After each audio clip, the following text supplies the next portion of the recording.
Selamat datang di Imron Komis, selamat menikmati novel. Aku pewaris konglomerat, semoga bahagia selalu. Bab 841 Laura pacar Morgan berpikir bahwa Agatha pasti mendengar Gibran menceritakan tentang kehidupan dan latar belakangnya. Oleh karena itu, wajar bagi Agatha untuk memperlakukan dirinya dengan sikap demikian. Lagi pula Gibran sendiri tidak tahu bahwa kehidupan Morgan sudah 100% berubah saat ini.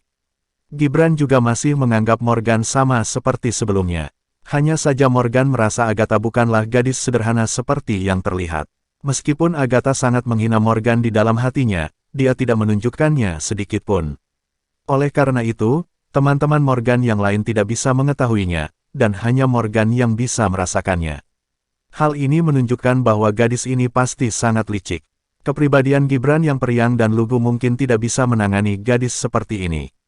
Ada banyak gadis di sekitar Morgan, mulai dari yang suka menghinanya di awal lalu bertekuk lutut di bawah kakinya hingga gadis baik yang memperlakukan Morgan dengan baik meskipun tidak tahu mengetahui identitas Morgan yang sebenarnya.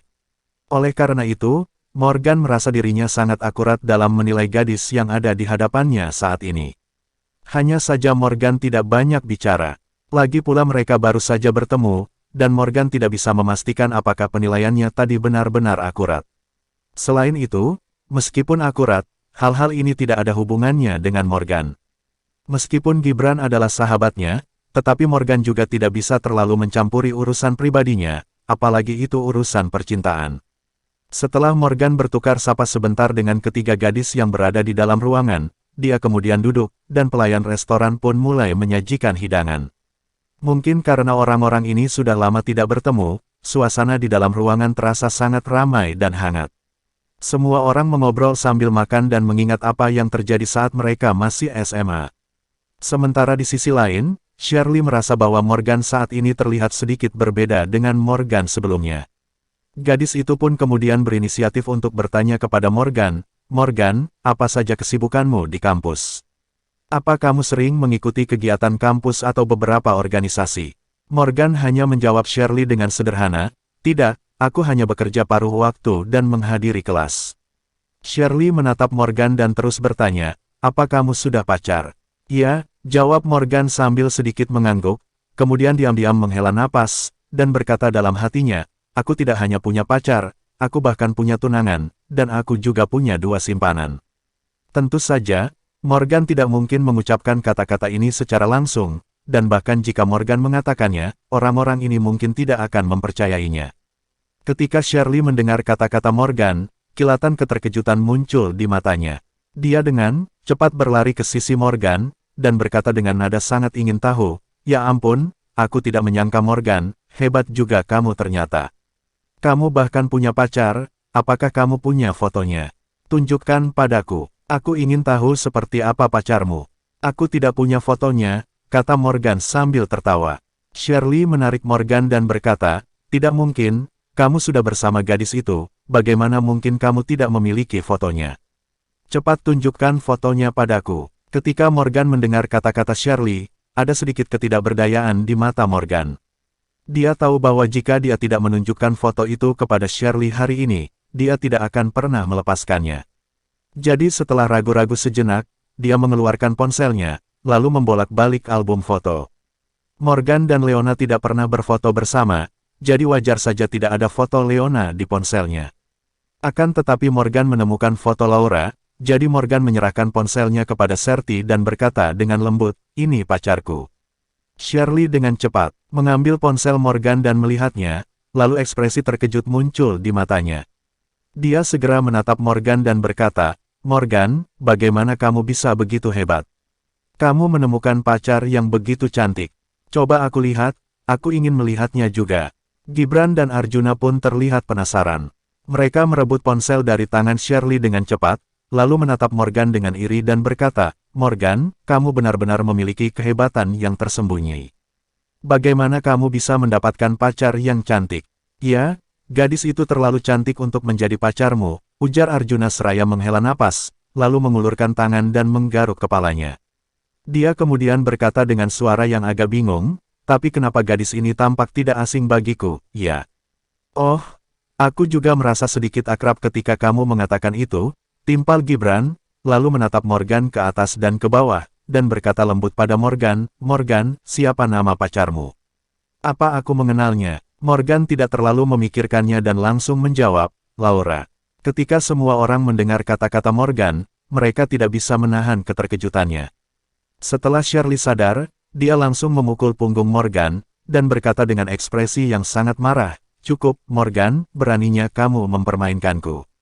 Hahaha. Gibran dan Arjuna pun ikut tertawa, bahkan Elena yang introvert pun tersenyum tipis. Hanya Agatha yang tidak menanggapi sama sekali. Gadis itu hanya makan dengan tenang sepanjang waktu, seolah-olah dia sama sekali tidak tertarik dengan hal-hal ini. Setelah melihat orang-orang ini tertawa, tatapan mata Morgan terlihat sedikit bingung. Dia mengerutkan kening dan bertanya, "Apa yang kalian semua tertawakan?" Gibran tertawa dan menjawab, "Morgan, sejak kapan kamu menjadi begitu pandai berakting? Kamu bahkan mengatakan bahwa Laura Wibowo adalah pacarmu. Kami hampir mempercayainya barusan." Shirley juga mengerucutkan bibirnya dan berkata, "Ya, Morgan, kamu benar-benar telah berubah sekarang. Aku melihat kamu sangat serius. Kupikir Laura ini benar-benar pacarmu." Saat ini, Morgan memandangi kerumunan dengan ekspresi bingung di wajahnya. Dia tidak mengerti apa yang dimaksud teman-temannya itu. Shirley menatap Morgan dan melanjutkan, "Morgan, Laura adalah selebritas internet terkenal dengan puluhan juta penggemar. Apalagi Laura sepertinya juga pernah mengatakan bahwa dia sudah punya pacar. Kenapa kamu bahkan berbohong kepada kami bahwa Laura adalah pacarmu? Apa kamu pikir kita semua bodoh?" Morgan tidak bisa menahan senyum canggung ketika mendengar kata-kata Shirley. Dia baru menyadari apa yang sedang terjadi. Morgan lupa tentang fakta bahwa Laura adalah seorang selebritas internet, jadi banyak orang yang mengenal Laura. Shirley, Gibran, Arjuna, mereka tentu saja kenal Laura juga. Ini merupakan hal yang sangat normal. Baiklah, mari kita berhenti mengolok-olok Morgan. Gibran takut Morgan akan rasa malu, jadi dia dengan cepat menenangkan semuanya dengan senyuman, lalu bertanya kepada Arjuna dan Elena, "Ella, apa kamu dan Arjuna masih menjalin hubungan?" "Gibran, apa kamu ingin mati? Kamu sudah bosan hidup?" "Ya," sungut Elena ketika mendengar kata-kata Gibran seraya mengangkat sendok dan hendak melemparkannya ke arah Gibran. Arjuna hanya tersenyum dan berkata pada Gibran, "Ya, Gibran, jika kamu ingin tahu tentang kami berdua, kenapa kamu tidak memberitahu kami bagaimana kamu menipu Nona Agatha dulu?" Saat Agatha mendengar kata-kata Arjuna, dia perlahan mengangkat kepalanya untuk melihat ke arah Gibran. Ada pandangan aneh di matanya, tetapi dia tidak berbicara. "Tidak ada yang perlu dibicarakan di antara kami berdua. Kami hanya mengenal satu sama lain secara normal.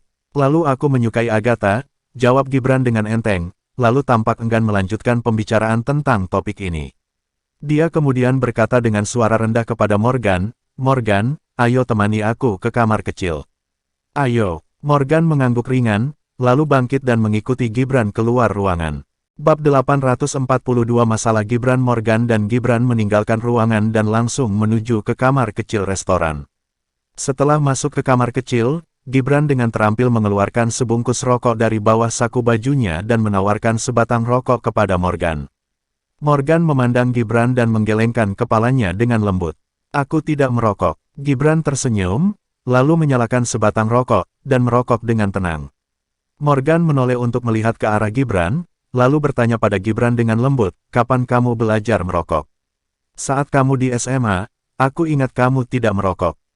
"Aku belajar merokok saat kuliah," jawab Gibran dengan enteng pada Morgan, lalu berkata dengan lembut, "Morgan, sebenarnya aku berbohong padamu tentang sesuatu barusan." Morgan bertanya sambil tersenyum, "Tentang apa?" Gibran berkata dengan suara rendah pada Morgan, "Aku memang mengenal sekelompok besar generasi kedua yang kaya di kampus, dan generasi kedua yang kaya itu sangat kaya, tetapi nyatanya hubungan mereka denganku tidak terlalu baik. Sebenarnya aku adalah seorang kacung di mata mereka. Mereka tidak memperlakukanku dengan baik. Setelah itu, aku juga bertemu dengan Eriko, tetapi kemudian karena aku melakukan kesalahan, Eriko langsung memukul dan menamparku lebih dari 10 kali di depan banyak orang." Morgan tidak bisa menahan keterkejutannya saat mendengar kata-kata Gibran, lalu menoleh untuk melihat ke arah Gibran. Gibran menarik napas dalam-dalam, lalu tersenyum, dan berkata, "Kamu ingin bertanya kenapa aku tidak melawan Eriko, bukan?" Morgan memandang Gibran dan masih tidak berbicara. Gibran menghela napas dengan berat, lalu berkata dengan suara rendah, "Aku dipukuli dan dipermalukan seperti itu. Apa menurutmu aku tidak ingin melawan, Eriko?" Sebenarnya aku ingin melawan saat itu, tapi setelah kupikir-pikir, aku tidak bisa melawannya. Aku tidak berani melawan Eriko karena aku tahu siapa Eriko dan aku juga tahu bisnis seperti apa yang keluarga Eriko lakukan. Jika aku melawan, Eriko pasti akan membalasku. Dia mungkin akan menggunakan kekuatan keluarganya, dan keluargaku mungkin juga akan terlibat saat itu. Aku tidak ingin melibatkan keluargaku dalam masalahku dengan Eriko. Morgan kemudian berkata dengan lembut, "Sebenarnya, kamu sama sekali tidak boleh berhubungan dengan orang seperti Eriko. Orang-orang seperti mereka tidak akan menganggap orang yang kastanya lebih rendah sebagai teman. Aku tidak mengerti prinsip ini sebelumnya, tapi sekarang aku mengerti," ucap Gibran mengangguk dengan lembut, lalu melanjutkan, "Eriko dan aku sama sekali bukan berasal dari dunia yang sama. Aku hanya ingin membaur ke dalam lingkaran mereka dengan cepat, sehingga semua orang dapat mengagumiku. Akan tetapi aku tidak menyangka, nyatanya, tidak mungkin bagiku untuk membaur ke dalam lingkaran mereka." Morgan kemudian berkata dengan suara rendah, "Jika kamu tidak cocok dengan lingkaran mereka, orang lain justru akan memandang rendah dirimu." "Morgan, aku berbeda darimu," ucap Gibran seraya menggelengkan kepalanya dengan lembut, lalu melanjutkan, "Kamu tidak punya apa-apa sekarang, kamu hanya perlu menjalani hidup kecilmu dengan baik. Tapi, aku berbeda. Sekarang, apa pendapatmu tentang Agatha?"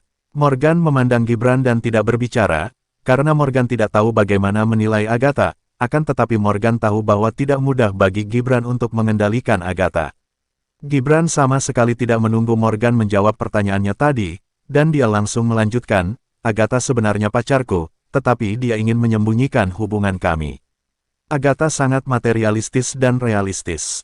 Kondisi ekonomi keluarganya juga sangat baik. Apa kamu tahu apa syaratnya untuk bersamaku?" Morgan menggelengkan kepalanya. "Aku tidak tahu. Syarat yang diberikan Agatha kepadaku adalah bahwa ketika dia berusia 25 tahun, aku harus dapat memiliki aset lebih dari 10 miliar. Kamu sudah mengetahui bagaimana kondisi keluargaku.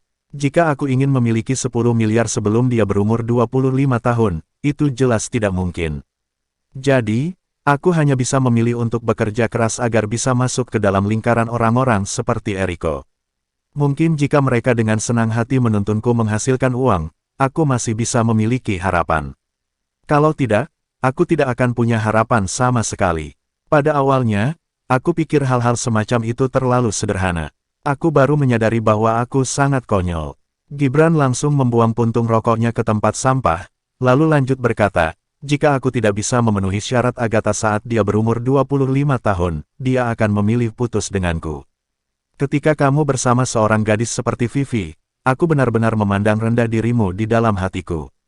Menurutku Vivi tidak lebih dari seorang gadis biasa, kamu tidak perlu memaksakan dirimu seperti itu. Tapi sekarang aku sangat mirip denganmu saat itu, aku bahkan lebih menyedihkan darimu. Aku tahu gadis seperti apa Agatha itu, tetapi aku hanya menyukai Agatha, aku tidak bisa hidup tanpa dia sama sekali." Morgan mengulurkan tangan dan menepuk bahu Gibran, lalu berkata dengan lembut, "Aku tidak tahu banyak tentang urusanmu, dan aku tidak ingin terlalu banyak berkomentar, tapi aku harap kamu bisa menyadari lebih awal bahwa jika sesuatu bukan milikmu, maka sampai kapanpun itu tidak akan menjadi milikmu.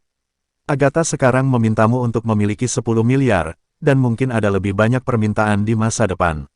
Apakah kamu bisa memuaskannya saat itu?" Gibran menarik napas dalam-dalam, lalu sedikit mengangguk, dan berkata, "Aku mengerti maksudmu."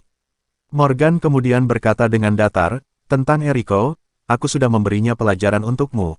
Aku mematahkan kedua kakinya, jadi kamu tidak perlu terlalu memusingkan Eriko." Gibran tidak bisa menahan keterkejutan sesaat ketika mendengar perkataan Morgan. Pemuda itu lalu menatap Morgan dengan senyum tipis, dan berkata dengan lembut, "Morgan, aku merasa jauh lebih baik karena kamu mengatakan itu." Di mata Gibran, kata-kata Morgan tak lebih dari gurauan. Lagi pula, siapa Eriko? Dia adalah anak Edward, sementara Morgan hanyalah seorang mahasiswa biasa. Jangankan mematahkan kaki Eriko, bahkan jika Morgan berani memarahi Eriko, Gibran akan menganggapnya luar biasa. Jadi Gibran mengira Morgan hanya bercanda saat mengatakan itu. Setelah mendengar perkataan Gibran, Morgan ragu sejenak, tapi tidak menjelaskan apapun. Menurutnya, akan sangat merepotkan untuk menjelaskan hal semacam itu kepada Gibran saat ini. Dia pun kemudian berkata dengan enteng, "Gibran, menurutku kamu tidak cocok untuk Agatha. Kamu benar-benar tidak bisa memaksakan dirimu seperti ini untuk gadis itu." Gibran tersenyum dan bertanya pada Morgan, "Morgan, apa kamu ingat bagaimana aku menasihatimu saat kamu bersama Vivi?" Morgan tidak bisa menahan diri untuk sesaat tertegun ketika mendengar kata-kata Gibran, dan kemudian tersenyum ringan.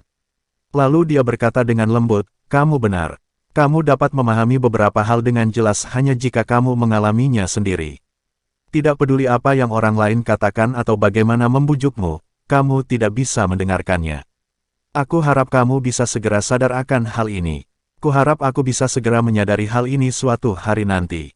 Gibran mengangguk, lalu melingkarkan lengannya di bahu Morgan dan melanjutkan, "Aku belum mengatakan kata-kata ini kepada siapapun, tapi aku sudah memberitahumu hari ini, jadi jangan beritahu siapapun." "Jangan khawatir, aku tidak akan memberitahu siapapun," kata Morgan sambil tersenyum tipis. Gibran kemudian berkata dengan suara rendah pada Morgan, "Ayo kembali ke ruangan, tidak enak jika kita meninggalkan mereka terlalu lama." "Ayo." Morgan mengangguk lembut dan mengikuti Gibran kembali ke ruangan. Bab 843 Morgan bertemu Yura setelah kembali ke ruangan. Morgan dan Gibran tidak mengatakan apa yang mereka bicarakan di kamar kecil tadi. Mereka lebih memilih untuk mengobrol dengan Shirley, Arjuna, dan lainnya sambil makan. Saat ini, mereka tengah asyik mengobrol tentang urusan SMA mereka dan mengenang masa-masa SMA yang menyenangkan. Memang, masa-masa menyenangkan saat bersekolah adalah masa SMA. Akan tetapi, Morgan tidak terlalu peduli dengan hal semacam ini dan dia juga tidak terlalu tertarik. Lagi pula masa SMA-nya tidak terlalu menyenangkan seperti yang lainnya. Oleh karena itu dia hanya mendengarkan dengan tenang dari awal sampai akhir, tanpa mengatakan sepatah kata pun. Setengah jam kemudian, semua orang akhirnya selesai makan. Shirley menyeka mulutnya dan bertanya dengan lembut pada Gibran, "Gibran, apa yang akan kita lakukan selanjutnya?" Gibran kemudian mengeluarkan ponselnya dan melihat waktu, lalu berkata pelan, "Sekarang baru jam 11. Kalau begitu mari kita berkendara langsung ke resor. Ada banyak hal menarik di sana. Bagaimana kalau kita menginap di resor itu selama 2 malam, kita pulang hari Senin. Lagi pula kita sudah lama tidak bertemu, ayo habiskan lebih banyak waktu bersama dan bersenang-senang." "Aku tidak masalah. Aku hanya punya sedikit kelas minggu depan. Aku sangat senang jika kita bisa berkumpul bersama lagi," tukas Shirley dan langsung mengangguk setuju. "Aku juga tidak masalah, aku ikut saja," kata Arjuna sambil tersenyum. "Morgan, bagaimana denganmu? Apa kamu tidak keberatan?" tanya Gibran dengan lembut. Sebelumnya Gibran mengatakan akan meninggalkan resor pada hari Minggu, tetapi sekarang mereka semua berencana untuk tinggal sampai hari Senin, sehingga dia khawatir Morgan akan keberatan. "Tidak, aku tidak keberatan," kata Morgan sambil tersenyum. "Baguslah, kalau begitu ayo berangkat sekarang agar kita sampai lebih awal," ujar Gibran dengan gembira, lalu mengajak semua orang dan bergegas keluar restoran. Gibran dan yang lainnya berjalan di depan, sementara Morgan mengikuti mereka di belakang. Namun, saat Morgan hendak meninggalkan restoran, tiba-tiba dia mendengar seseorang di belakangnya memanggil namanya, "Morgan." Morgan tidak dapat menahan keterkejutannya setelah mendengar panggilan tersebut, kemudian dia dengan cepat menoleh ke arah sumber suara dan melihat bahwa itu adalah Yura, Viola dan Angel. "Kak Morgan, itu benar-benar kamu," ucap Yura dengan antusias. Saat Yura melihat Morgan berbalik, ada kilatan kegembiraan di matanya. Gadis itu dengan cepat berlari ke sisi Morgan. Yura hari ini berpakaian sangat indah. Dia mengenakan cardigan dan kaos berwarna merah muda di bagian atas tubuhnya, membuat sosok anggunnya terlihat makin memikat. Sementara tubuh bagian bawahnya mengenakan rok pendek coklat muda, ditambah dengan sepasang sepatu bot tinggi di kakinya. Penampilan Yura hari ini membuatnya terlihat seksi dan stylish. Setelah melihat Yura, Gibran, Arjuna, Shirley dan yang lainnya membeku di tempat dengan ekspresi wajah yang luar biasa, karena mereka tidak tahu sejak kapan Morgan mengenal Dewi yang begitu cantik seperti itu. Sementara Viola dan Angel berdiri memandang Morgan dari kejauhan dengan ekspresi sangat menghina di wajah mereka, seolah-olah mereka tidak berniat datang untuk berbicara dengan Morgan. Yura kemudian bertanya kepada Morgan dengan sangat gembira, Kak Morgan, bagaimana kamu bisa ada di sini? Bukankah ini terlalu kebetulan? Aku bahkan bisa bertemu denganmu di sini. Morgan berkata sambil tersenyum, aku keluar untuk bermain dengan teman-temanku. Kenapa kamu ada di sini? Saat mendengar ucapan Morgan, Yura memandang Morgan dengan tatapan canggung, lalu berkata, aku juga keluar untuk bermain dengan Viola dan teman-teman lainnya.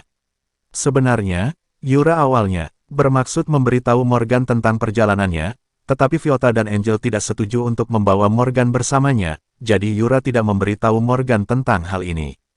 Tak disangka-sangka, ternyata dia bisa bertemu dengan Morgan di sini. Saat ini, Gibran berjalan ke arah Morgan, dan bertanya sambil tersenyum, Morgan, siapa gadis cantik ini? Kenapa kamu tidak memperkenalkannya kepada kami? Morgan tertegun sejenak dan langsung memperkenalkan Yura pada Gibran, Shirley dan lainnya. Teman-teman, ini adik tingkatku di kampus, namanya Yura. Yura kemudian juga memperkenalkan diri pada Gibran dan yang lainnya sambil tersenyum, halo, namaku Yura. Mereka semua seumuran, jadi sangat mudah bagi Yura untuk berbaur dengan mereka. Setelah perkenalan singkat dengan teman-teman Morgan, Yura melirik Morgan dengan ringan, lalu bertanya dengan lembut, Kak Morgan, apa kamu dan teman-temanmu akan pergi ke resor pemandian air panas? Gibran menjawab dengan cepat, ya, apa kamu juga akan pergi ke sana? Ya, kami juga akan ke sana. Yura buru-buru mengangguk, lalu menoleh ke arah Viola dan Angel, lalu berkata dengan lembut kepada Morgan, Kak Morgan, karena kita semua akan pergi ke resor, ayo pergi ke sana bersama. Aku rasa akan lebih menyenangkan jika ada begitu banyak orang. Morgan ragu-ragu sejenak ketika mendengar kata-kata Yura. Lagi pula, Morgan tidak terlalu suka dengan Viola dan Angel. Dia yakin, di mana ada Viola pasti juga ada Arka dan teman-temannya. Akan tetapi Gibran terlihat sangat bersemangat, dan berkata, baiklah, karena kita akan pergi ke tempat yang sama, ayo kita pergi bersama. Ketika Yura melihat Morgan tidak berbicara, dia mendongak dan berkata kepada Morgan, Kak Morgan. Ya, karena kita semua akan pergi ke resor yang sama, ayo kita pergi ke sana bersama, ucap Morgan seraya mengangguk pelan. Kalau begitu aku akan memberitahu Viola dan Angel, tukas Yura dengan nada gembira, lalu menoleh ke arah Viola dan Angel, kemudian memberitahu mereka tentang rencana pergi ke resor bersama Morgan. Morgan bisa merasakan bahwa Viola pasti tidak setuju pada awalnya, tetapi kemudian dengan enggan setuju. Pada saat yang sama, Jeremy, Arka, dan yang lainnya yang sedari tadi menunggu di luar, memasuki restoran dan bertanya kepada Yura. Yura, kamu belum selesai. Setelah Jeremy mengucapkan kalimat ini, dia tanpa sadar menoleh ke arah Morgan dan teman-temannya yang tengah berdiri di pintu. Ketika Jeremy melihat Morgan, matanya berkilat sedikit bingung, tetapi dia tidak mengatakan apa-apa. Yura ragu-ragu sejenak, lalu berkata kepada Jeremy, Morgan dan teman-temannya akan pergi ke di resor juga, jadi kita bisa pergi ke sana bersama. Jeremy hanya bisa tersenyum kecut ketika mendengar ini, lalu berkata dengan ringan, oke, ayo kita pergi bersama. Saat ini, meskipun Jeremy tidak terlihat sombong dan mendominasi seperti sebelumnya, tapi dia tetap memandang Morgan dengan jijik. Setelah berdiskusi singkat, Morgan dan teman-temannya pun bersiap untuk pergi ke resor bersama Yura, Viola, Jeremy, Arka dan yang lainnya. Saat ini, Gibran, Arjuna, dan teman-temannya tidak mengetahui hubungan antara Morgan dengan Jeremy, Arka dan lainnya. Mereka hanya menganggap orang-orang tersebut sebagai teman Morgan dan tidak terlalu memikirkannya. Setelah rombongan besar itu meninggalkan restoran, Jeremy langsung mengeluarkan kunci mobilnya, lalu berjalan ke samping Porsche Cayenne dan membuka pintunya. Yang lain juga mengeluarkan kunci mobil mereka masing-masing, dan membuka pintu, lalu masuk ke mobil. Setelah melihat mobil-mobil mewah yang dikemudikan Jeremy, Arka, dan lainnya, Gibran langsung tercengang, karena setiap mobil yang dikendarai orang-orang tersebut harganya bisa lebih dari 4 miliar.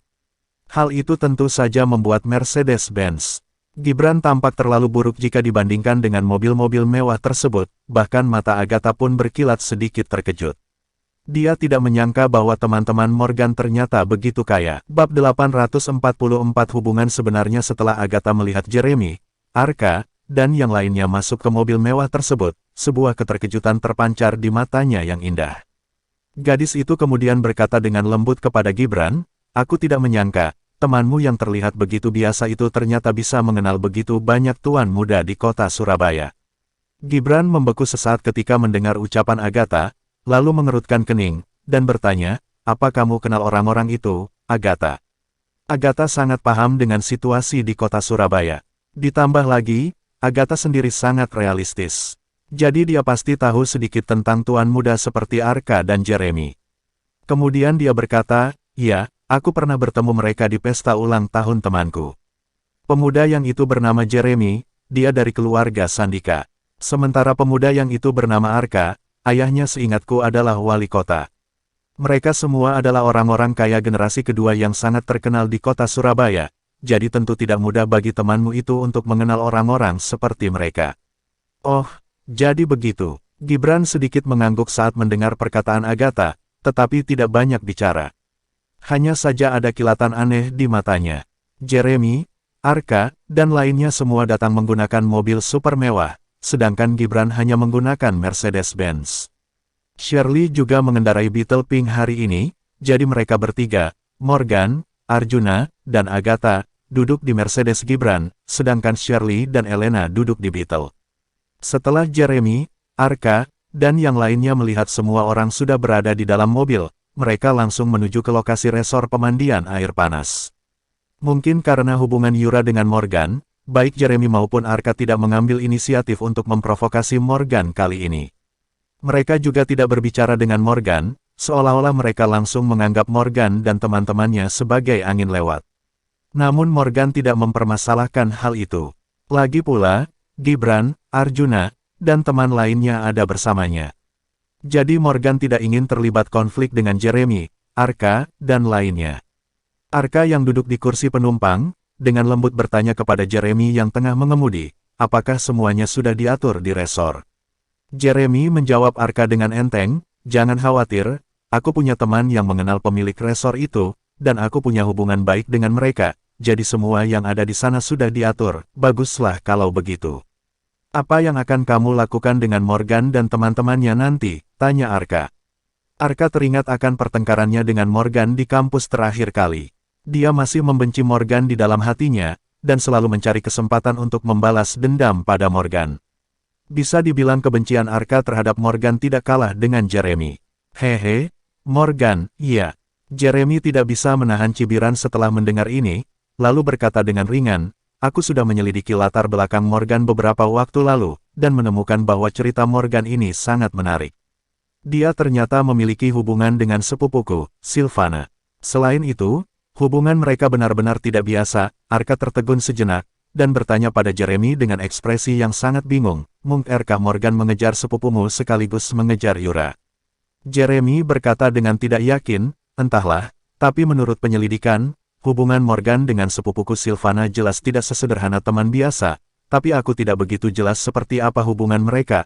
Arka menatap ke arah Jeremy dan ragu-ragu selama beberapa detik, lalu berbisik, jika hubungan antara Morgan dan sepupumu benar-benar tidak biasa, mungkin tidak sesederhana itu bagi kita untuk berurusan dengan Morgan. Sepertinya kita harus berdiskusi dengan baik sebelum melakukan sesuatu dengannya atau kita justru akan menimbulkan masalah yang tidak perlu. Jeremy kemudian berkata dengan suara rendah, tetapi ada kilatan kepercayaan diri di matanya, tidak masalah. Ayahku akan naik pangkat menjadi kolonel dalam waktu dekat. Ketika ayahku sudah menjadi kolonel, jangankan Morgan, aku bahkan tidak akan peduli dengan keluarga Sandika di pihak Sylvana. Saat itu, akan mudah bagi kita untuk berurusan dengan Morgan si pecundang itu. Ketika Arka mendengar kata-kata Jeremy, matanya berkilat sedikit senang. Pemuda itu tersenyum dan tidak lagi berbicara. Dia mulai merasa sedikit lebih lega sekarang. Latar belakang Jeremy dan Arka sebenarnya hampir sama. Sebelumnya, ayah Jeremy bisa mendapatkan pijakan di wilayah militer hanya karena hubungannya dengan keluarga Sandika. Akan tetapi, jika nanti ayah Jeremy naik pangkat menjadi kolonel, semuanya tentu akan berbeda. Seorang kolonel pasti bisa menjadi panglima daerah militer Jawa Timur. Dengan demikian, Jeremy benar-benar akan memiliki kekuatan untuk mengabaikan keluarga Sandika, dan lambat laun akan memperlebar kesenjangan kekuatan dengan Arka. Kelak Jeremy akan bisa berjalan mulus masuk ke wilayah militer dengan bantuan ayahnya, sementara Arka mungkin tidak semudah itu. Meskipun Jeremy dan Arka terlihat memiliki hubungan yang sangat baik, nyatanya mereka pun bertengkar satu sama lain secara diam-diam. Jeremy kemudian berkata lagi, setelah kita tiba di resor, aku akan mencari kesempatan untuk memberi Morgan pelajaran. Aku ingin dia menyadari jarak antara dia dan aku. Sekarang aku sedang tidak ingin membuang waktu dengan orang-orang seperti Morgan. Oke, Arka mengangguk ringan, tanpa mengatakan apa-apa lagi. Setelah mendengar percakapan antara Jeremy dan Arka, dua generasi kedua kaya lainnya yang berada di dalam mobil mau tidak mau merasa kasihan pada Morgan di hati mereka. Mereka tidak tahu seberapa berani Morgan menyinggung Arka dan Jeremy sehingga membuat mereka berdua begitu ingin menyingkirkan Morgan. Di sisi lain, di dalam mobil Gibran. Gibran tampak linglung saat mengemudi, dan bertanya pada Morgan, "Morgan, apa hubunganmu dengan Arka, Jeremy, dan yang lainnya?" Setelah mendengar apa yang dikatakan Gibran, Agatha mau tidak mau menoleh untuk melihat Morgan, seolah dia juga sangat penasaran dengan hubungan Morgan dengan orang-orang tersebut. Sementara Morgan membeku sesaat ketika mendengar pertanyaan Gibran, dan kemudian berkata dengan lembut, "Sebenarnya, aku tidak memiliki hubungan yang baik dengan mereka. Aku hanya berteman dengan Yura, sementara Arka dan Jeremy semuanya adalah teman Yura. Aku bahkan tidak bisa dibilang berteman dengan mereka." Setelah mendengar ucapan Morgan, mata indah Agatha memancarkan sedikit kekecewaan. Gadis itu kemudian mengeluarkan ponselnya dan mulai bermain sendiri, seolah dia tidak terlalu tertarik dengan percakapan selanjutnya antara Morgan dan Gibran. Gibran menatap Morgan seraya mengangguk, lalu tersenyum dan berkata, "Aku tadinya penasaran, bagaimana kamu tiba-tiba bisa berteman dengan begitu banyak generasi kedua yang kaya, tapi ternyata seperti itu." Morgan berkata dengan ringan, "Meskipun aku ingin berteman dengan mereka, generasi kedua yang kaya seperti mereka mungkin tidak mau berbicara denganku." "Itu benar," tukas Gibran seraya mengangguk, lalu menatap Morgan lagi, dan kembali bertanya, "Ngomong-ngomong, Morgan, apa hubunganmu dengan si cantik itu?" "Namanya Yura." "Ya, sepertinya kalian berdua punya hubungan yang tidak biasa." Morgan menjawab pertanyaan Gibran dengan nada yang sedikit tidak berdaya, "Hubungan yang tidak biasa bagaimana?" "Aku sudah punya pacar. Yura dan aku hanya berteman. Jangan terlalu banyak berpikir." Gibran tersenyum, lalu melanjutkan, "Alangkah baiknya jika kamu bisa menemukan pacar yang begitu cantik, menurutku Yura cukup baik. Apa kamu tidak tertarik padanya?" Mendengar kata-kata Gibran, Morgan melirik sahabatnya itu, lalu menggelengkan kepalanya sedikit, tanpa berkata apa-apa lagi. Petik 2. Bab 845 Anak Yuda Cendana. Setelah berkendara selama hampir 1 jam, mereka akhirnya tiba di pintu masuk resor. Saat ini, lebih dari selusin mobil mewah diparkir di pintu masuk resor. Ada juga sekelompok besar pemuda berpakaian mewah dan mahal yang menunggu sambil merokok dan mengobrol. Agatha tanpa sadar melihat keluar jendela mobil, dan membelalakan matanya yang besar seraya berkata dengan ekspresi yang sangat takjub, "Ya Tuhan, apa yang dilakukan orang-orang ini? Ada begitu banyak mobil sport mewah dan semuanya adalah model edisi terbatas." Jejak ketidakberdayaan melintas di mata Gibran ketika dia mendengar kata-kata Agatha. Akan tetapi, Gibran tak banyak bicara. Perlu diketahui, alasan Gibran membeli Mercedes ini sebenarnya karena Agatha. Agatha merasa akan sangat malu jika pacarnya bahkan tidak memiliki mobil. Namun, keluarga Gibran hanya mampu memberi uang tidak lebih dari 400 juta kepada Gibran untuk membeli mobil yang murah, setidaknya bisa melindungi dari hujan dan panas. Hanya saja Agatha tetap bersikeras meminta Gibran membeli Mercedes-Benz bekas hanya untuk pamer. Pada akhirnya Gibran tidak bisa menolak apa yang diinginkan Agatha karena dia begitu mencintai gadis itu. Akan tetapi, meskipun Gibran telah membeli Mercedes-Benz, Agatha ternyata masih belum puas juga. Menurutnya, orang kaya sejati seharusnya mengendarai mobil sport seperti Lamborghini, bukan Mercedes-Benz bekas. Gadis seperti Agatha dan Vivi memang sangat materialistis. Mereka menjalin hubungan bukan karena cinta. Jadi, jika ada pria bodoh seperti Morgan dan Gibran yang jatuh cinta, maka pria seperti itu benar-benar akan sangat menderita. Saat Jeremy, Arka, dan yang lainnya melihat mobil-mobil mewah tersebut ada di pintu masuk resor, mereka langsung menghentikan mobilnya, lalu membuka pintu, dan keluar dari mobil. Gibran tentu saja ikut menghentikan mobil saat melihat semua orang keluar dari mobil. Kali ini, mobil Gibran dan Shirley tentu saja tampak sangat jeka di depan mobil-mobil mewah tersebut. Sementara Agatha tetap fokus pada generasi kedua yang kaya itu sejak awal. Meskipun Gibran sudah mengingatkan Agatha beberapa kali dengan isyarat matanya, Agatha tetap tidak menanggapinya. Setelah Jeremy turun dari mobil, dia langsung membawa Arka ke tempat generasi kedua yang kaya itu berada. Kemudian, salah satu pemuda yang berdiri paling depan berjalan tepat di hadapan Jeremy, lalu berkata kepada Jeremy dengan sangat antusias, "Tuan muda Jeremy, akhirnya kamu tiba juga. Aku sudah lama menunggumu di sini." "Bukankah sudah kubilang jangan menungguku di sini?" jawab Jeremy dengan enteng saat mendengar kata-kata pemuda itu.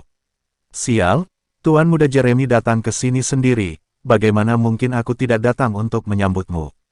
Pemuda itu menyeringai, lalu menoleh ke belakang, dan kembali berkata, "Teman-teman, ini Tuan muda Jeremy yang kuceritakan tadi. Ayahnya adalah wakil komandan Provinsi Jawa Timur. Dia putra wakil komandan." "Oh, keren sekali. Ya, aku tidak menyangka kita akan mengenal putra wakil komandan. Terlalu luar biasa, bukan?" Semua orang melihat ke arah Jeremy dan mau tidak mau berdiskusi dengan suara rendah. Saat ini, orang-orang tersebut memandang Jeremy dengan penuh kekaguman. Selain itu, tampak seorang gadis berkulit putih, kaya, cantik, sangat seksi dan sombong, yang berpakaian indah di sekitar generasi kedua yang kaya ini, juga memandang Jeremy dengan mata indahnya yang menggetarkan jiwa mereka saat ini. Perlu diketahui, Jeremy sangat tampan, tinggi dan berbadan tegap. Ditambah lagi latar belakang identitasnya yang begitu mengagumkan, yang tentu saja menarik perhatian banyak gadis. Jadi dia putra wakil komandan. Bukankah latar belakang keluarganya terlalu kuat? Bahkan Agatha pun hanya bisa menghela napas, lalu tanpa sadar menoleh ke arah pacarnya, Gibran, dengan sedikit ketidakberdayaan di matanya. Gibran yang sejak tadi menatap ke posisi Jeremy, tidak memperhatikan tatapan mata Agatha, tetapi Morgan menyadari tatapan Agatha.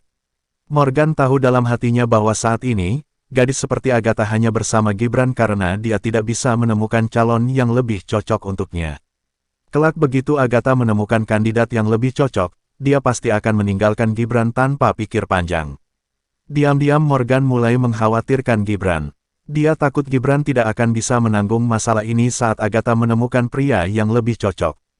Namun, setelah mendengar apa yang dikatakan pemuda itu, mata Jeremy berbinar tak berdaya, lalu dia berkata dengan suara rendah, "Sialan, bukankah aku sudah memberitahumu untuk tidak menggosipkan hal semacam ini? Jangan membawa-bawa nama ayahku saat mengenalkanku pada teman-temanmu." "Ya ampun, Tuan muda Jeremy. Kenapa kamu begitu berlebihan? Lagi pula, siapa yang tidak tahu bahwa ayahmu akan segera naik pangkat menjadi kolonel? Hanya masalah waktu sebelum dia menjadi komandan. Lagi pula, orang-orang ini adalah temanku. Jangan khawatir, tidak ada yang akan berbicara omong kosong di belakangmu," balas pemuda itu sambil tersenyum, lalu berinisiatif menyapa Arka dan memperkenalkan identitas Arka kepada teman-temannya.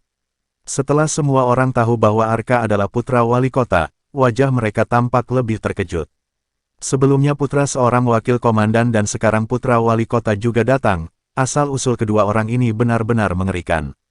Pemuda itu kemudian tersenyum, dan berkata kepada Arka, Jeremy, dan juga teman lainnya dengan sangat antusias, "Ayo, jangan berdiri di sini saja, cepat masuk." "Oke," Jeremy mengangguk lembut, lalu berjalan langsung ke resor. Sementara itu, Yura langsung berinisiatif berjalan ke sisi Morgan. Kemudian sambil mengobrol dengan Morgan, dia membawa Morgan dan teman-temannya masuk ke resor. Yura tahu bahwa jika Morgan dan teman-temannya masuk dengan Jeremy dan yang lainnya, Morgan dan yang lainnya tidak perlu membayar tiket. Perlu diketahui, tiket untuk masuk resor ini adalah 4 juta per orang, dan itu pun hanya tiket masuk. Layanan lain di resor tersebut nanti akan ditagih secara terpisah, jadi Yura saat ini tentu saja bermaksud baik. Namun, mata Jeremy berkilat marah saat melihat betapa dekatnya Morgan dengan Yura.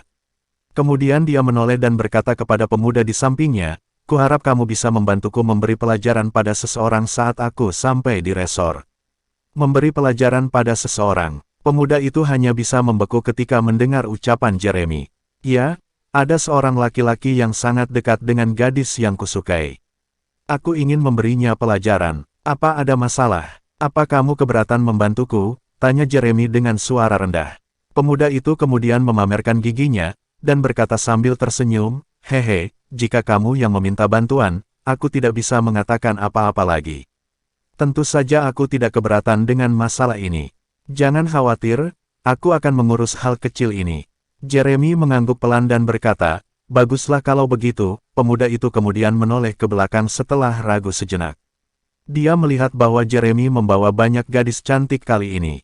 Menurutnya, Yura, Viola, Angel atau Agatha dan Shirley bisa dibilang cantik, sehingga pemuda itu pun kembali bertanya kepada Jeremy, Tuan Muda Jeremy, gadis mana yang kamu suka?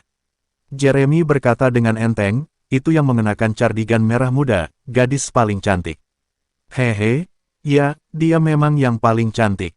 Tidak hanya sosoknya yang seksi, dia juga terlihat anggun dan wajahnya sangat cantik. Aku bahkan merasa jantungku berdebar kencang ketika melihatnya, kata pemuda sambil tersenyum.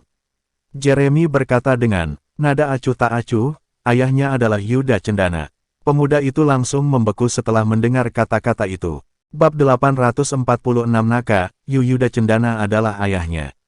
Setelah mendengar kata-kata Jeremy, pemuda itu membeku di tempat, dengan ekspresi sangat terkejut di wajahnya.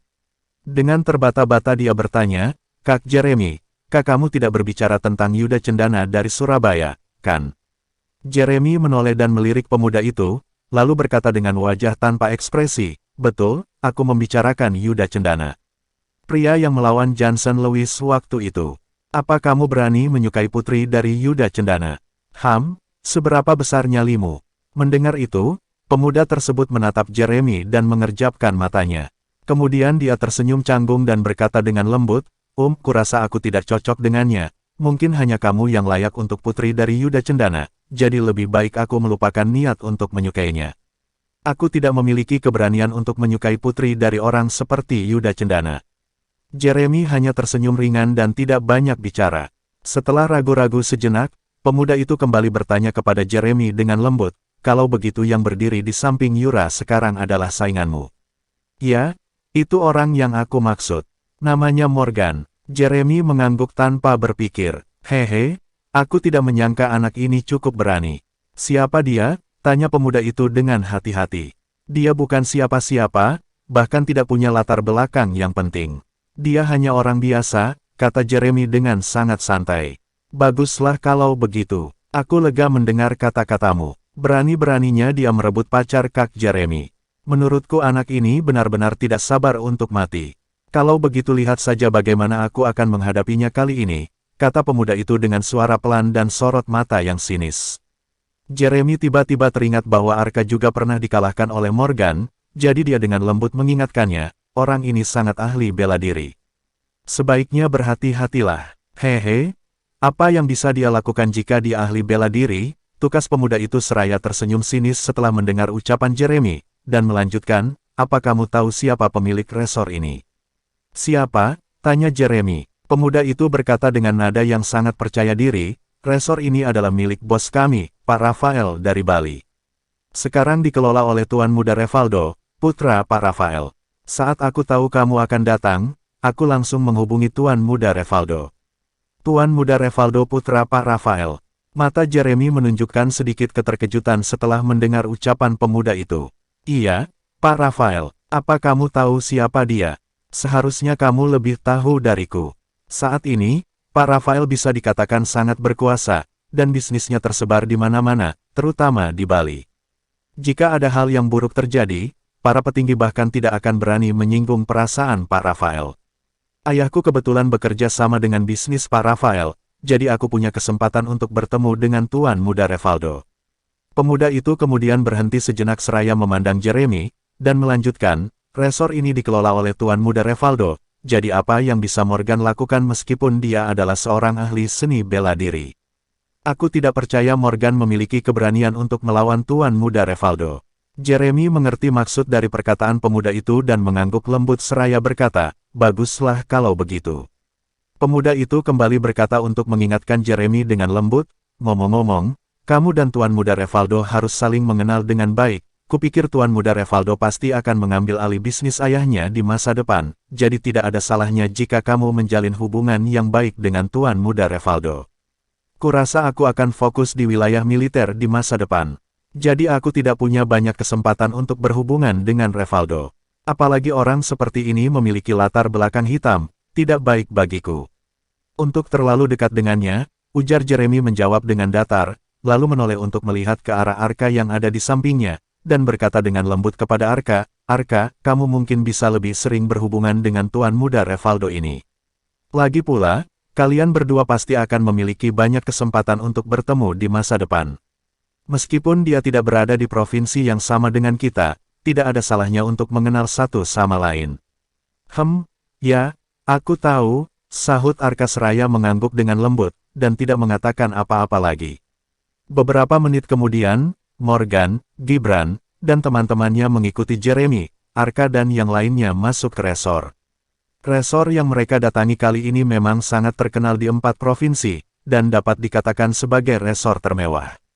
Posisinya yang dekat gunung dengan pemandangan indah, terutama danau alami di tengahnya yang terawat dengan baik.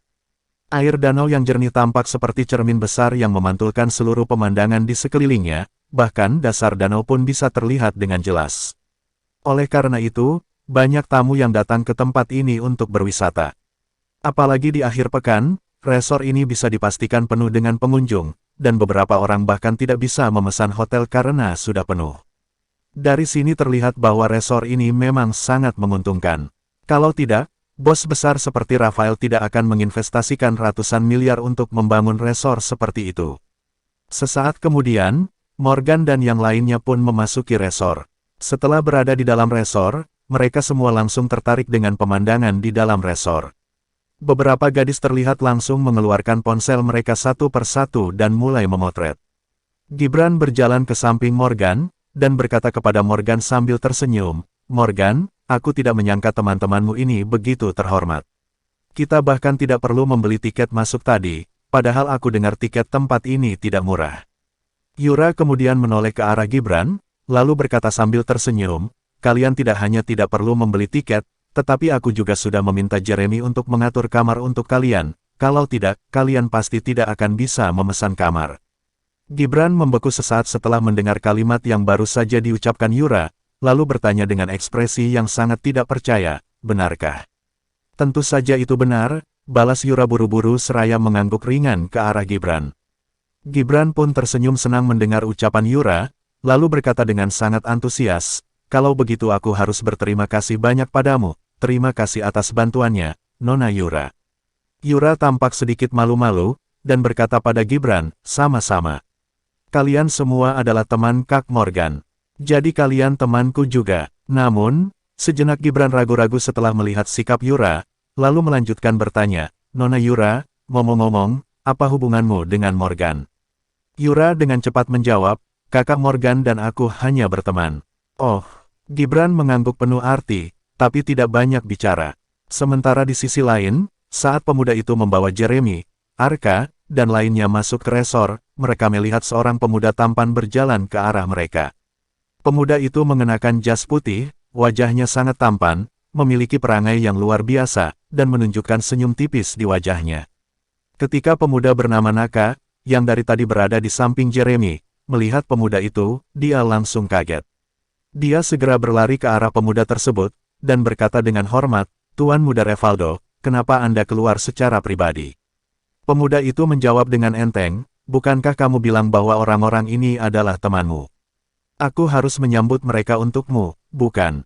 "Terima kasih, Tuan Muda Revaldo, Anda sangat baik," ucap Naka dengan kedua mata yang memancarkan kegembiraan, lalu buru-buru berkata kepada Jeremy dan yang lainnya, "Tuan Muda Jeremy, Tuan Muda Arka, ini Tuan Muda Revaldo yang baru saja aku ceritakan."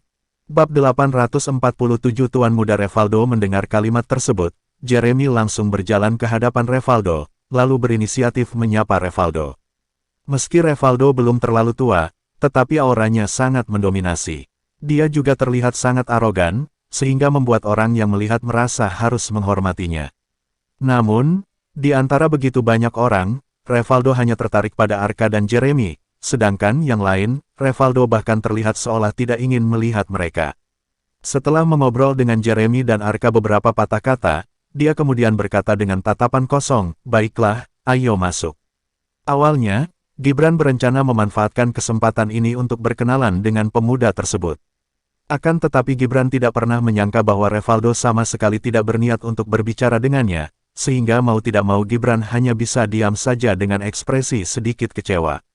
Di saat yang sama, ketika Agatha melihat perbedaan antara orang yang disebut sebagai generasi kedua yang kaya ini dan pacarnya, kekesalan pun kembali muncul dalam sekejap, dan pandangan Agatha terhadap Gibran tentu saja banyak berubah. Sementara itu, Arjuna, Shirley dan yang lainnya tampak tidak terlalu tertarik dengan generasi kedua yang kaya ini, jadi mereka tidak peduli meskipun Revaldo tidak berniat untuk berbicara dengan mereka.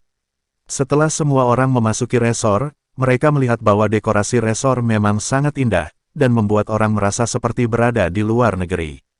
Gadis-gadis itu tentu saja sangat senang saat melihat pemandangan pantai yang ada di resor. Tempat seperti itu paling cocok memang untuk berfoto, dan foto-foto yang diambil di tempat ini pasti akan sangat indah. Sementara Naka berinisiatif untuk menjelaskan situasi di resor kepada semua orang. Daya tarik terbesar dari resor ini adalah danau air tawar yang terletak di tengah, dan hutan indah yang ada di belakang. Bahkan layanan berburu juga disediakan di hutan itu.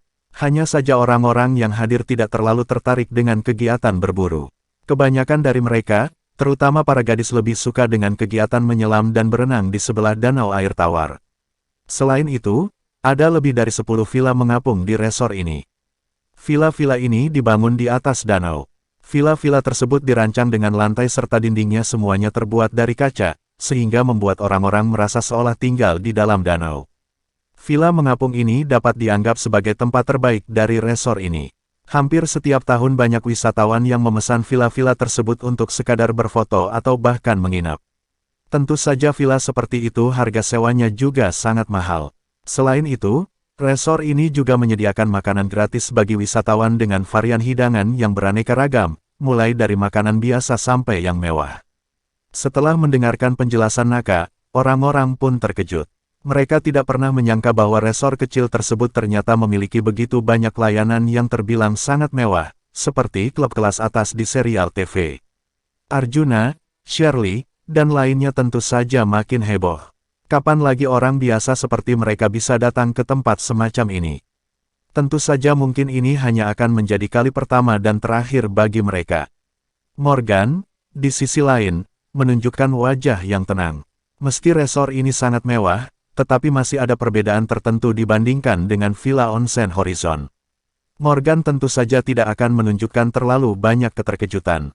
Setelah melihat sekilas lingkungan resor, Arka pun berkata dengan lembut kepada Revaldo, "Kak Revaldo, untuk membangun dan mengelola resor sebesar ini pasti membutuhkan banyak uang, bukan?" Revaldo menjawab dengan enteng, "Ayahku menginvestasikan uang sekitar 600 miliar di awal, tetapi kemudian dia merasa itu tidak cukup, jadi dia menginvestasikan 200 miliar lagi." Arka berkata perlahan, sepertinya hanya Pak Rafael yang bisa mendapatkan uang sebanyak itu. Revaldo pun berkata dengan angkuh, "Hehe, ayahku hanya membangun resor ini untuk usaha sambilan sebagai tabungan pensiunan sendiri di masa depan. Resor ini hanya dibuka untuk sementara, kelak resor ini akan ditinggali oleh keluarga kami. Lagi pula, jika kami ingin mengandalkan turis ini untuk mendapatkan uang kembali, pada dasarnya tidak mungkin." Ketika semua orang mendengar apa yang dikatakan Revaldo, ekspresi wajah mereka sungguh terkejut. Semua orang awalnya mengira keluarga Lewis membangun resor sebesar itu untuk menghasilkan uang. Akan tetapi tidak ada yang pernah berpikir bahwa resor ini hanya akan dibuka sementara untuk wisata. Padahal, untuk bisa tinggal di resor mewah seperti itu tentu merupakan impian utama banyak orang. Oleh karena itu, hampir semua orang memandang Revaldo dengan iri. Namun Revaldo tampak tidak terkesan sama sekali dengan pandangan iri orang lain terhadap dirinya. Lagi pula dia sudah terbiasa dengan hal semacam ini. Revaldo kemudian berkata dengan acuh tak acuh kepada Jeremy dan Arka, "Saat ini aku sendiri yang mengelola resor ini. Jika kalian membutuhkan sesuatu, langsung beritahu manajer dan sebutkan namaku saja. Mereka pasti akan memberikan layanan khusus untuk kalian." Arka pun menjawab sambil tersenyum, "Kak Revaldo, kamu tidak perlu memperlakukan kami seperti ini." Revaldo menjawab sambil tersenyum, "Tidak apa-apa, kita semua akan berteman. Aku punya hal lain yang harus dilakukan, jadi aku tidak akan menemani kalian. Aku akan mentraktir kalian makan malam nanti. Selamat bersenang-senang." Revaldo menepuk bahu Arka, lalu langsung pergi meninggalkan mereka. Semua orang memandang punggung Revaldo dengan banyak emosi di hati mereka. Saat ini, Revaldo bisa dibilang sebagai generasi kedua yang sangat kaya. Meskipun usianya mungkin sama dengan mereka, tapi dia bahkan mampu mengelola resor sebesar itu sendirian. Di antara orang-orang ini, sepertinya hanya Jeremy yang bisa dibandingkan dengannya, dan sisanya hanyalah mahasiswa biasa. Jadi tak perlu dikatakan lagi, ada dinding pembatas yang sangat tebal di antara mereka. Sementara itu, Arka hanya bisa menatap punggung Revaldo dengan tatapan tak berdaya di matanya. Tujuan mereka keluar kali ini sebenarnya untuk memberitahu Arka bahwa ada banyak orang di masyarakat ini yang jauh lebih baik darinya, dan saat ini Arka hanya fokus pada orang-orang seperti Morgan. Apapun yang bisa dilakukan Morgan, Arka merasa harus bisa lebih jauh lagi. Sesaat kemudian, seorang pria parubaya dengan penampilan seperti seorang manajer berjalan ke arah Jeremy dan teman-temannya. Pria parubaya itu kemudian berkata sambil tersenyum, "Tuan-tuan, Tuan Muda Revaldo telah mempersiapkan kamar untuk Anda sekalian, silakan ikut saya." "Ya, Pak, ayo, teman-teman." Jeremy mengangguk ringan dan mengikuti manajer ke area kamar untuk tamu. Karena sebelumnya Yura sudah memberitahu Jeremy tentang keikutsertaan Morgan dan teman-temannya, Revaldo tentu saja juga mempersiapkan kamar untuk Morgan beserta teman lainnya. Ketika semua orang mengetahui nomor kamar mereka, mereka pun segera membawa barang-barang ke kamar masing-masing. Gibran dan Agatha kebetulan mendapat kamar yang sama. Setelah Gibran memasuki ruangan, dia mengamati sekilas suasana di dalam ruangan. Awalnya, dia mengira kamar-kamar ini biasa saja, dan suasananya pun pasti tidak terlalu bagus. Akan tetapi, ternyata kamarnya sangat bersih, hampir seperti kamar di hotel berbintang. "Aku tidak menyangka kamar di sini cukup bagus," ucap Gibran dengan decak kagum. Sebaliknya, Agatha melempar tasnya ke tempat tidur. Kemudian dia menatap Gibran dengan tatapan melotot dan ekspresi sangat marah di wajahnya, lalu berkata dengan kesal, "Cukup bagus." "Cukup bagus apanya, Gibran? Tidak bisakah kamu memahami semua ini? Bisakah kamu sedikit sadar diri?" Bab 848 harga satu malam saja Gibran hanya bisa terdiam sejenak setelah mendengar perkataan Agatha. Tatapan bingung melintas di matanya, dan kemudian dia berkata dengan suara rendah, "Agatha, ada apa denganmu?" "Ada apa denganku?" Agatha mencibir, lalu menatap Gibran, dan berkata dengan lantang, "Gibran, apa kamu benar-benar bodoh atau hanya berpura-pura bodoh? Apa kamu tidak tahu kamar kita adalah yang terburuk di resor ini?" "Kamar yang terburuk?" tanya Gibran. Jejak kebingungan melintas di mata Gibran, karena tadi Gibran merasa dekorasi di ruangan ini cukup bagus. Akan tetapi, sama sekali tidak terpikir olehnya bahwa Agatha ternyata masih tidak puas dengan kamar ini. Gibran kemudian berkata dengan suara rendah, "Menurutku, dekorasi di kamar ini cukup bagus. Lagi pula gratis, dan kamu tidak perlu mengeluarkan uang sepeser pun. Asalkan kita bisa tinggal di dalamnya itu sudah cukup bagiku." "Gibran, apa kamu begitu tidak punya harga diri? Apa kamu tidak mengerti apa maksud dari yang baru saja aku katakan padamu?" tukas Agatha dengan nada marah. Lalu melanjutkan, "Saat pembagian kamar barusan, Jeremy, Arka, dan semuanya mendapat kamar di villa. Bahkan para gadis yang datang bersama mereka juga tinggal di villa, sedangkan kita langsung diantar ke kamar tamu. Apa tempat ini sebanding dengan villa?" Sebelumnya, Naka memang menjelaskan bahwa resor ini memang memiliki kamar tamu dan villa. Villa-villa mengapung tersebut juga merupakan daya tarik terbesar dari resor ini. Agatha, Gibran, dan lainnya datang ke sini bersama Jeremy dan Arka, tetapi Jeremy, Arka, dan teman-temannya semua tinggal di villa serta menikmati layanan terbaik. Sementara Agatha, Morgan, Gibran, dan yang lainnya tinggal di kamar tamu biasa. Agatha tentu saja sangat kesal di hatinya. Jika Agatha tidak mengetahui bahwa Arka, Jeremy, dan yang lainnya tinggal di villa, sadis itu mungkin tidak akan bereaksi seperti ini. Akan tetapi, karena dia tahu, tentu saja dia merasa iri. Selain itu, Agatha merasa tidak kalah dengan Yura, Viola, dan lainnya dalam hal tubuh dan penampilan. Namun dia hanya bisa tinggal di kamar sekecil ini dan bukan di villa besar. Agatha berpikir lama, dan akhirnya merasa bahwa alasan utamanya adalah karena dia punya pacar yang tidak berguna.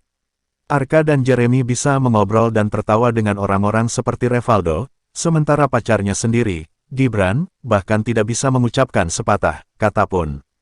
Mereka mungkin bahkan tidak tahu nama Gibran sekarang, dan jika bukan karena Morgan, mereka mungkin tidak akan bisa tinggal di ruangan seperti ini. Ini mungkin kesenjangan antara orang-orang kaya dan pacarnya. Agatha merasa dia baik dalam segala aspek, kenapa dia tidak bisa punya pacar seperti Jeremy dan Arka daripada membuang waktu dengan orang seperti Gibran. Memikirkan hal itu, Agatha makin merasa marah, dan tentu saja dia hanya bisa melampiaskan amarahnya pada Gibran. Namun, setelah mendengar perkataan Agatha, Gibran juga merasa sangat kesal saat ini, karena sebelumnya dia tidak banyak berpikir. Awalnya, Gibran berniat mengajak Agatha ke resor mahal kali ini untuk membuat gadis itu bahagia. Akan tetapi dia tidak menyangka Agatha justru akan marah sebelum mereka mulai bermain. Setelah ragu sejenak, Gibran pun bertanya kepada Agatha dengan nada lembut, "Agatha, kalau begitu, apa yang kamu inginkan?" "Aku tidak ingin apa-apa, aku hanya ingin kamu menjadi lebih termotivasi karena hal ini. Mengapa mereka bisa tinggal di villa mewah, sementara kita hanya bisa tinggal di ruangan kecil yang terpencil dan jawab Agatha dengan nada sangat bijaksana, tetapi arti sebenarnya dari kalimat tersebut sangat jelas. Setelah ragu-ragu sejenak, Gibran kemudian berkata dengan suara rendah kepada Agatha, "Oke, aku akan memesan villa untukmu sekarang." "Tunggu sebentar." Ya, Agatha menatap Gibran dan tidak berkata apa-apa. Sementara Gibran menghela napas pelan, lalu berjalan keluar kamar. Agatha hanya menatap punggung Gibran dengan tatapan yang sulit dimengerti di matanya. Saat ini, Agatha sudah memikirkan hal lain di benaknya. Dia merasa karena dia dan Gibran bisa bertemu dengan begitu banyak anak orang kaya kali ini, itu adalah kesempatan yang diberikan Tuhan kepadanya. Tak perlu dikatakan lagi, generasi kedua kaya raya seperti Jeremy dan Arka pasti tidak akan menyukainya. Apalagi saat pertemuan tadi, Agatha juga bisa merasakan bahwa perhatian kedua orang ini sama sekali tidak tertuju padanya, jadi dia mungkin tidak akan punya kesempatan. Namun, Naka sepertinya berbeda. Naka mungkin tidak punya pacar, karena dari tadi pemuda itu terus untuk melirik dirinya dari waktu ke waktu, yang menunjukkan bahwa Naka pasti tertarik padanya. Latar belakang identitas Naka tentu saja tidak sebaik Jeremy dan Arka, tetapi dibandingkan dengan Gibran, Naka tentu lebih baik daripada Gibran. Hanya dari fakta bahwa Naka bisa mengenal Revaldo, Jeremy, dan Arka, para tuan muda papan atas, terlihat bahwa Naka bukan orang biasa. Agatha merasa karena dia tidak punya kesempatan dengan Jeremy dan Arka, sebaiknya dia mencoba merayu Naka. Jika dia cukup beruntung bisa merayu Naka, maka dia juga tidak bisa dianggap bersama Gibran dengan sia-sia. Lagi pula, Gibran telah membantu dirinya secara tidak langsung. Gibran yang meninggalkan ruangan, tentu saja tidak tahu apa yang ada di benak Agatha. Saat ini, dia datang ke resepsionis resor sendirian. Resepsionis cantik yang bertugas di meja depan tersenyum, dan bertanya pada Gibran dengan ramah, "Ada yang bisa saya bantu, Tuan?" Aku ingin memesan villa mengapung," balas Gibran seraya melirik daftar harga di belakang meja resepsionis. Harga villa mengapung tersebut adalah 80 juta semalam. Jika dia dan Agatha akan tinggal selama 2 malam, maka artinya dia harus membayar 160 juta. Uang tersebut bukan jumlah yang sedikit bagi Gibran, tetapi saat ini dia hanya bisa memilih menggertakkan giginya dan mengeluarkan uang sebanyak itu demi Agatha. Si cantik di meja resepsionis melirik ke arah komputer dan berkata dengan lembut pada Gibran, "Tuan, saya benar-benar minta maaf. Villa-villa mengapung di resor kami saat ini sudah penuh terisi. Jadi sekarang tidak ada lagi villa yang tersedia. Begini saja, Anda bisa meninggalkan informasi kontak. Jika ada villa yang kosong nanti, kami akan menghubungi Anda secepatnya." Ketika Gibran mendengar kata-kata gadis cantik di meja depan tersebut, dia langsung menghela napas panjang, dan dengan cepat melambaikan tangannya untuk menolak seraya berkata, tidak perlu." Sebenarnya Gibran sendiri tidak berniat memesan villa mengapung tersebut. Lagi pula, harganya terlalu mahal. Angka 80 juta per malam untuk sebuah kamar tentu saja bukanlah angka yang kecil bagi Gibran, apalagi 160 juta. Dengan uang sebanyak itu mungkin dia bisa melakukan hal yang lebih berguna daripada menyia-nyiakannya. Jadi ketika Gibran tahu tidak ada villa kosong, dia pun merasa sedikit senang. Dengan demikian dia bisa menjelaskan kepada Agatha dan tidak perlu mengeluarkan uang. Setelah itu, Gibran kembali ke kamar sambil memikirkan hal-hal tersebut. Sesampainya di kamar, dia pun memberitahu Agatha bahwa tidak ada villa mengapung yang kosong. Agatha hanya bisa mencibir setelah mendengar apa yang dikatakan Gibran. Kemudian dia berkata dengan nada yang sangat menghina, "Gibran, apa kamu benar-benar sudah memesan?" Tidak ada villa kosong atau kamu yang tidak mau memesan. Mendengar itu, Gibran menatap Agatha dan langsung tertegun. Bab 849 Ajakan Makan Malam. Agatha, apa maksudmu? Aku benar-benar memesan villa mengapung ke resepsionis tadi, tanya Gibran seraya mengernyitkan keningnya pada Agatha, lalu melanjutkan, kalau tidak percaya, kamu bisa pergi dan bertanya pada resepsionis apakah ada villa mengapung yang kosong saat ini. Apa menurutmu aku akan berbohong padamu tentang ini? Kamu tahu aku sangat mencintaimu, dan aku akan melakukan apapun yang membuatmu bahagia, kenapa aku harus berbohong tentang ini? Agatha duduk di tempat tidur dan mencibir dengan nada kesal, lupakan saja. Tidak masalah apakah kamu berbohong padaku atau tidak. Lagi pula, aku tidak bisa tinggal di villa mengapung bersamamu. Kalau kamu benar-benar mampu, bukankah Tuan Muda Revaldo pasti akan berinisiatif mengosongkan villa mengapung itu untukmu sebelumnya? Villa mengapung itu memang penuh setiap hari, tapi kenapa Jeremy dan Arka bisa tinggal di dalamnya, sementara kamu tidak bisa? Bukankah ini hanya menunjukkan bahwa kamu tidak memiliki kemampuan? Ketika Gibran mendengar kata-kata Agatha, jejak ketidakberdayaan muncul di matanya. Setelah menarik napas dalam-dalam, dia tidak tahu harus berkata apa dan hanya menatap Agatha dengan tatapan putus asa. Gibran mau tidak mau mulai mengingat kata-kata yang pernah diucapkan Morgan kepadanya. Sebenarnya, terkadang Gibran sendiri merasa dirinya dan Agatha sangat tidak cocok. Gibran memang tidak bisa memenuhi semua permintaan Agatha, dan sampai kapanpun Gibran tidak akan bisa memuaskan keserakahan Agatha. Namun mau bagaimana lagi, Gibran hanya menyukai Agatha. Jika Gibran putus dengan Agatha sekarang, Gibran tidak akan pernah bisa melakukannya. Pikiran Agatha sama sekali tidak tertuju pada Gibran saat ini. Akan tetapi dia juga tidak ingin terlalu mempersulit Gibran. Gadis itu pun kemudian berkata perlahan, baiklah, lupakan saja.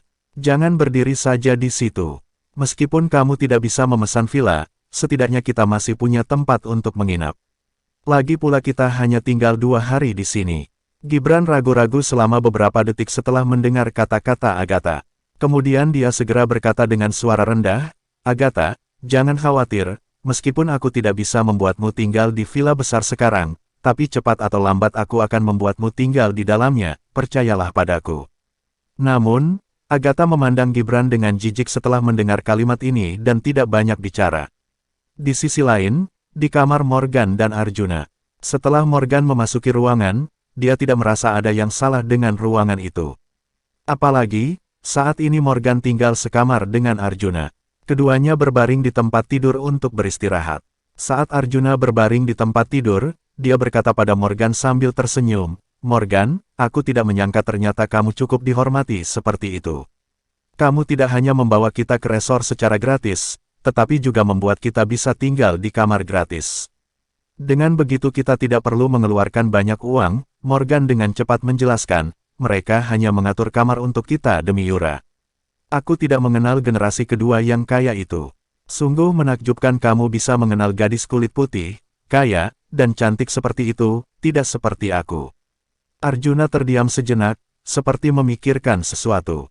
Kemudian dia bertanya pada Morgan dengan lembut, Morgan, apa menurutmu Agatha dan Gibran cocok? Morgan langsung menggelengkan kepalanya tanpa ragu dan menjawab, tidak cocok. Ya, menurutku mereka memang tidak cocok. Arjuna dengan cepat mengangguk dan membalas jawaban Morgan, lalu melanjutkan, menurutku Agatha agak terlalu tidak tahu malu, dan Gibran tidak akan bisa memuaskan Agatha, tapi aku terlalu malu untuk mengatakan hal ini kepada Gibran.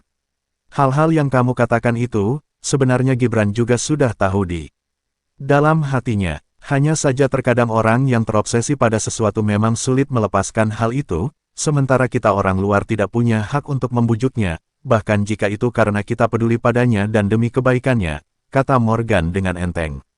Ya, kamu benar. Arjuna mengangguk dengan ringan, lalu melanjutkan, baiklah, dia mungkin juga punya rencananya sendiri, jadi kita tidak perlu khawatir. Ngomong-ngomong, bagaimana situasimu baru-baru ini? Apa kamu kekurangan uang? Jika kamu kekurangan uang, beritahu aku saja, jangan terlalu malu. Aku tahu situasimu tidak begitu baik. Meskipun kondisi keluargaku juga pas-pasan, tetapi jika kamu kekurangan uang, mungkin aku masih bisa membantu. Setidaknya untuk 20 atau 40 juta, aku bisa memberikannya padamu dengan hasil kerja kerasku sendiri. Kata-kata itu tentu saja tulus berasal dari hati Arjuna. Arjuna sebenarnya sudah lama ingin memberitahu Morgan tentang hal ini. Hanya saja saat itu ada banyak orang, sehingga Arjuna tidak berani memberitahu Morgan secara langsung. Ketika Morgan mendengar kata-kata Arjuna, dia merasa sangat terharu, dan dengan cepat dia menjawab, "Aku tidak kekurangan uang sekarang." Arjuna buru-buru berkata kepada Morgan, "Apa kamu serius? Kita berdua adalah teman, jika kamu mengalami kesulitan, jangan terlalu sungkan padaku. Apa kamu mengerti maksudku?" Morgan berkata tanpa daya, "Jangan khawatir. Aku benar-benar tidak kekurangan uang sekarang. Jika nanti aku kekurangan uang, aku pasti akan memberitahumu." "Baguslah kalau begitu," ucap Arjuna seraya mengangguk. Ketika melihat Morgan tidak berbohong ketika berbicara, Arjuna pun merasa lega. Kemudian dia berinisiatif untuk mengobrol dengan Morgan tentang hal lain di kampusnya. Arjuna dan Morgan memang sudah lama tidak bertemu, jadi tentu saja ada banyak hal yang ingin diceritakan. Tanpa terasa, lebih dari 1 jam telah berlalu. Tiba-tiba Morgan mendengar suara ponselnya berdering. Morgan segera mengeluarkan ponsel dan melihatnya. Ternyata Yura yang menelepon. Morgan pun menjawab telepon, dan bertanya dengan lembut, "Yura, ada apa?" Yura berkata sambil tersenyum, "Kak Morgan, kamu harus membawa teman-temanmu ke restoran resor untuk makan malam. Tuan Muda Revaldo akan mentraktir kita semua makan malam." Morgan membeku sesaat setelah mendengar kalimat ini, lalu mengerutkan kening dan berkata, "Tuan Muda Revaldo pasti hanya ingin mentraktir kalian makan malam. Sepertinya tidak ada hubungannya dengan kami, jadi aku rasa kami tidak perlu pergi ke sana." Saat ini, Morgan tidak ingin terlalu banyak berhubungan dengan Jeremy, Arka, dan lainnya. Morgan khawatir jika Jeremy dan Arka menyakiti Gibran dan Arjuna karena hubungan mereka, maka keadaan akan menjadi merepotkan. "Kak Morgan, Tuan Muda Revaldo bilang ingin mentraktir kita semua untuk makan malam. Jangan khawatir, ajak teman-temanmu ke sini. Ayo kita makan bersama," kata Yura dengan cepat, lalu melanjutkan, "Makanan di restoran di resor ini tidak murah. Jika kamu makan di tempat lain, bukankah kamu juga perlu mengeluarkan uang? Kenapa kamu tidak makan bersama kami saja?" Morgan masih berniat menolak, dan berkata, "Aku khawatir." "Ya ampun, apa yang harus kamu khawatirkan? Kamu adalah temanku, dan mereka pasti tidak akan banyak bicara. Lagi pula, jika kalian tidak datang, mungkin akan membuat Tuan Muda Revaldo merasa tersinggung," potong Yura sebelum Morgan sempat menyelesaikan kalimatnya. Morgan tahu bahwa Yura punya niat baik, jadi tentu saja tidak mungkin baginya untuk terus menolak. Dia kemudian sedikit mengangguk dan berkata, "Baiklah kalau begitu, aku akan membawa teman-temanku ke sana nanti." Setelah melihat Morgan setuju untuk makan bersama, Yura berkata dengan sangat senang, "Ya, aku akan menunggumu di depan pintu restoran." "Oke," pungkas Morgan, seraya mengangguk dengan lembut, dan kemudian menutup telepon. Bab 850 semuanya karena ruangan. Setelah melihat Morgan menutup telepon, Arjuna pun bertanya kepada Morgan sambil tersenyum, "Apa si cantik Nona Yura itu ingin mentraktirmu makan malam?" "Bukan hanya untuk mentraktirku makan malam, tapi untuk mentraktir kita semua makan malam," jawab Morgan dengan acuh tak acuh. Arjuna kemudian berkata lagi kepada Morgan sambil tersenyum, "Mentraktir kita semua untuk makan malam. Aku tidak menyangka Nona Yura ini begitu baik. Dia jauh lebih baik daripada yang disebut gadis kulit putih, kaya dan cantik yang aku kenal. Morgan, kamu harus memanfaatkan kesempatan ini. Aku akan memberitahumu bahwa orang seperti Nona Yura bukanlah orang yang bisa kamu temukan di mana saja. Sangat jarang ada gadis seperti dia. Aku sudah memberitahumu bahwa aku punya pacar, jadi jangan khawatir tentang hal itu," tukas Morgan dengan nada yang sedikit tidak berdaya. Mendengar ucapan Morgan, Arjuna hanya tertawa, lalu berkata, "Hehe, baiklah. Kalau begitu aku tidak perlu khawatir, ayo kita beritahu Gibran dan yang lainnya." Arjuna tersenyum, lalu mengenakan pakaiannya dan berlari keluar kamar.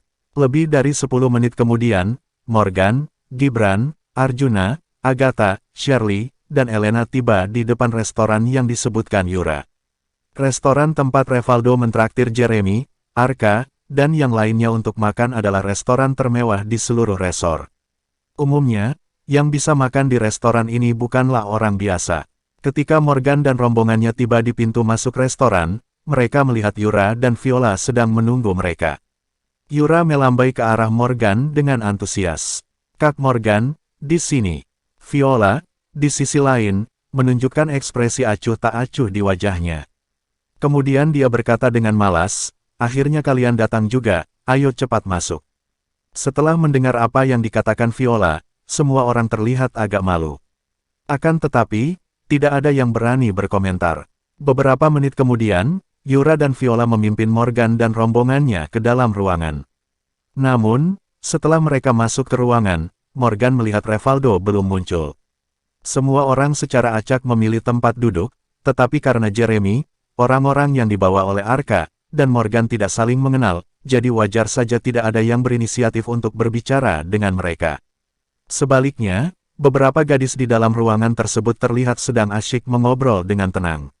Beberapa orang mengatakan bahwa Revaldo tampan dan kaya, sementara yang lain membahas betapa indahnya ruangan tempat mereka menginap, dan betapa indah pemandangannya.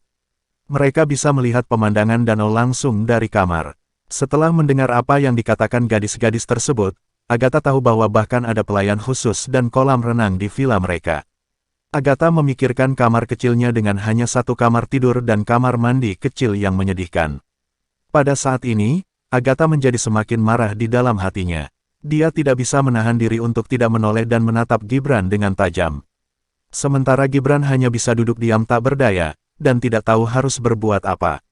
Shirley dan Elena juga mengobrol pelan, tetapi mereka sepertinya tidak menunjukkan ketidakpuasan dengan kamar mereka, karena keduanya tahu bahwa kamar tersebut gratis. Sebenarnya cukup bagus bagi mereka untuk tinggal di kamar secara gratis. Morgan, tolong temani aku ke kamar kecil, ajak Gibran.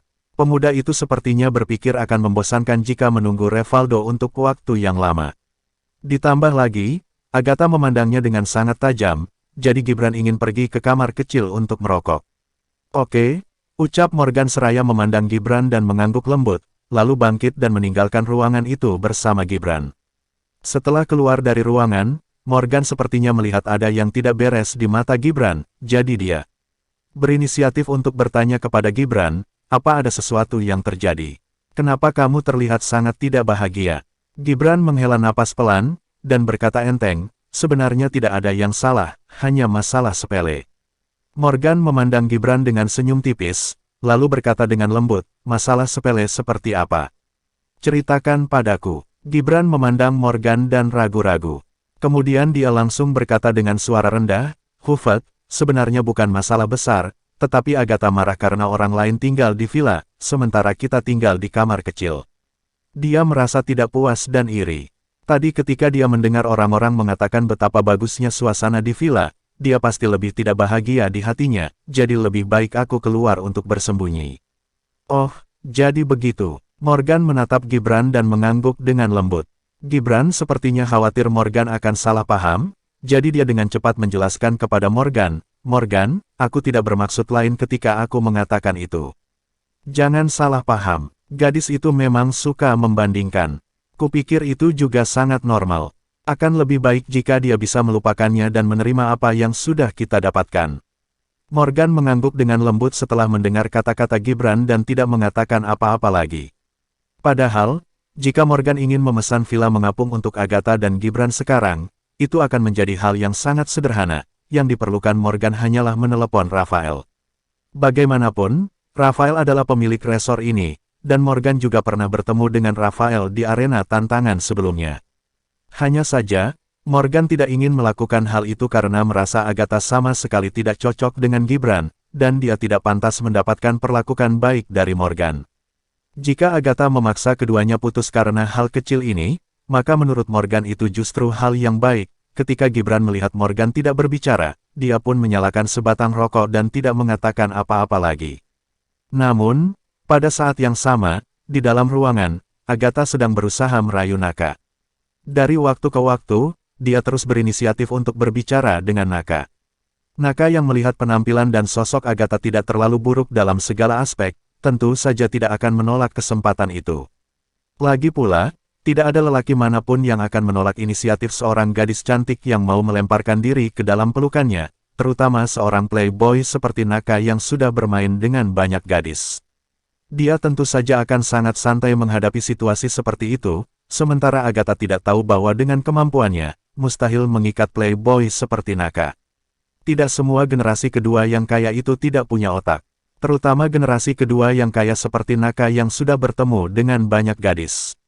Dia tahu lebih baik dari orang biasa apa yang ada di hati seorang gadis seperti Agatha. Setelah melihat pemandangan ini, Shirley, Elena, dan Arjuna menunjukkan tatapan kesal di mata mereka. Shirley yang pemarah tentu saja ingin bicara, tetapi Arjuna langsung menghentikannya.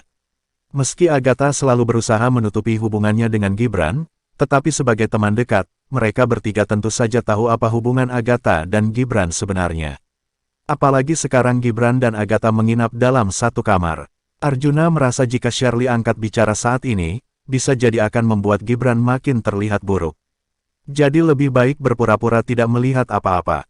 Shirley hanya bisa menarik napas dalam-dalam, dan meskipun ada jejak ketidakberdayaan di matanya yang indah, tetapi pada akhirnya dia pun tidak mengatakan apa-apa. Sesaat kemudian, terdengar suara pintu ruangan yang didorong terbuka dari arah luar, dan Revaldo pun berjalan masuk ke ruangan. Terima kasih sudah mampir, bersambung.